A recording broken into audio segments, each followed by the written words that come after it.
अस्सलाम वालेकुम व्यूअर्स, मैं हूं आपका अपना एस्ट्रोलॉजर मोहम्मद सत्तार बाकर। बुर्ज मिज़ान लिब्रा 17 ता 23 मार्च आपके लिए ये हफ्ता कैसा रहेगा। ये हफ्ता बुर्ज मिज़ान के लिए मतवासन और मस्बत रहेगा। तल्लुकात, कैरियर और माली मामलात में इस्तेकाम आएगा। अगरचे कुछ जज्बाती उतराव चढ़ाव इस हफ्ते हो सकता है, लेकिन अक्लमंदी और समझदारी से फैसले करने से आपको इंशाल्लाह फ़ायदा होगा। कैरियर, नए मौके मिल सकते हैं। बॉस या साथियों के साथ तल्लुकात अच्छे रहेंगे। माली मामलात, आमदन में इजाफा मुमकिन है। कोई पुरानी सरमायाकारी फ़ायदा देगी। मोहब्बत व तल्लुकात और रोमानवी ज़िंदगी इस हफ्ते आपकी बेहतर रहेगी, मगर जज्बाती फैसले करने से गुरेज करें।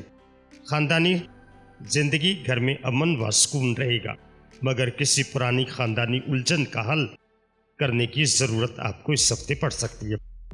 सेहत, जिस्मानी और ज़हनी तौर पर बेहतर महसूस करेंगे, मगर ज़्यादा काम से थकन आपको हो सकती है। इस हफ्ते के लिए एहतियात, दूसरों की बातों में आकर फौरी फैसले हरगिज़ ना करें। पैसे के लेन देन में मोहतात रहें, ख़ास तौर पर कर्ज देने में। मोहब्बत में शक या बेतमादी से गुरेज करें, वरना तल्लुकात आपके ख़राब हो सकते हैं। इस हफ्ते के लिए मेरा मशवरा आपको इस हफ्ते संजीदगी, सब्र और समझदारी से काम लेना ज़रूरी होगा। मतवाज़न रवैया इख्तियार करें, मस्बत तवानाई को बरकरार रखें।